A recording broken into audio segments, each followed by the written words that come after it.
Hi, this is Megan Gilmore. I'm the founder and chief coaching officer here at Lark. In addition to my role at Lark, I also am the director of the Center for Uncommon Living at God's House here in Marion, Indiana. And today's video blog has arisen from some discussions that we've been having at God's House based on our most recent series, ODD, which stands for Originally Designed to Make a Difference. So I wanted to talk a little bit to you today about compatibility between personalities, giftedness, strengths and weaknesses, and also how to handle conflict with people that are different from you. One thing is there are lots of assessments out there and lots of different ways to measure human uniqueness and differences, and it's something we're really passionate about at Lark is to help you become aware of how you have been created, how you've been uniquely designed to make a difference in this world, to create courageously and choose aliveness on a daily basis with an understanding of who you are. So if you haven't yet taken any sort of assessment or you aren't confident and clear on what your giftedness is or where your strengths lie, you totally need to get clear on that. But once you are aware of some of your strengths, your weaknesses, your personality, your giftedness, then you start wondering, okay, how do I maximize my effectiveness? Because I've got to work with other people too, who are different from me, and I want to respect them. One of the most significant findings for me in this whole area, people want to know who they're going to be most compatible with. So if I'm a comforter, a proclaimer, a manager, if I'm an ENTJ, if I, am a D, I'm a disc profile, if I've got this other stuff from the Enneagram, there's so many different ways to assess your differences. Then who do I match up with best? Who am I going to work with best?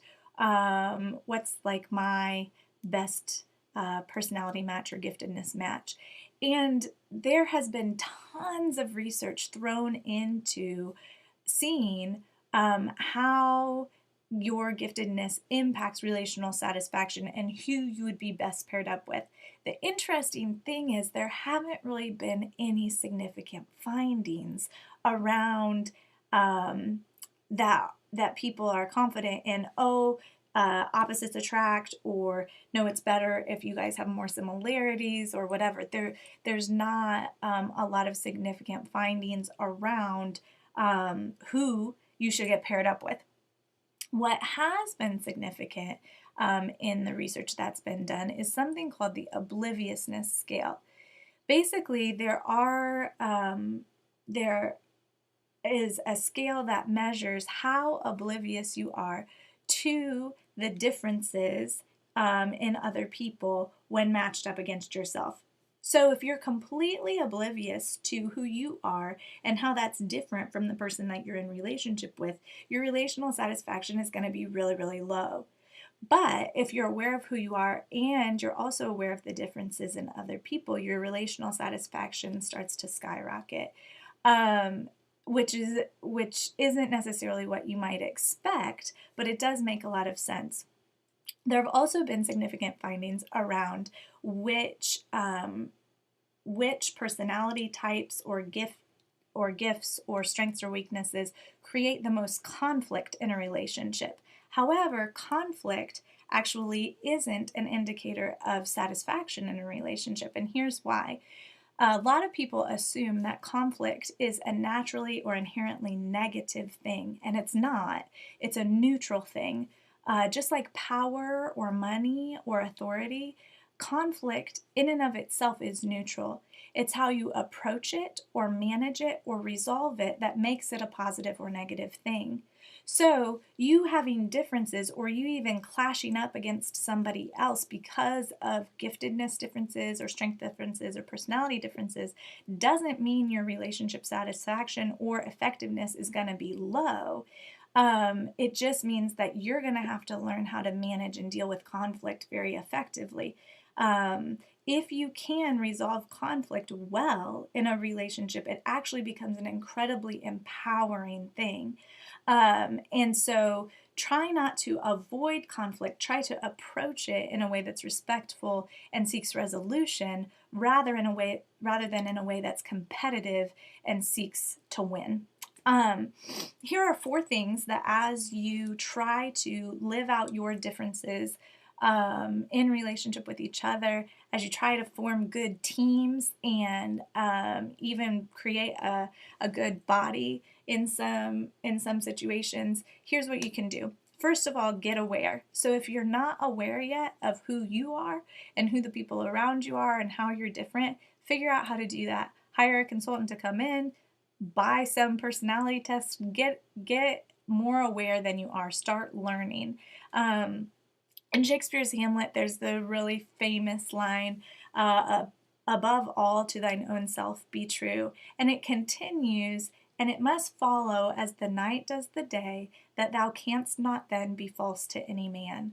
So if you can't be false to yourself, then you're not going to be able to be false to other people either without really trying. So this awareness also just naturally brings out a spirit of authenticity and transparency in the relationships that you're in. The second thing is to place value in the differences of other people. The reason that you can value this is because when it stops being intimidating to you, you start realizing that because people are different from you, you can actually let go of things because you realize that they'll actually be able to do it better or get better results than you would in the first place if you're acting out of a weakness or something that you're not good at. So place value in differences of others. The third thing is to realize that most of the time, other people's behavior actually isn't about you.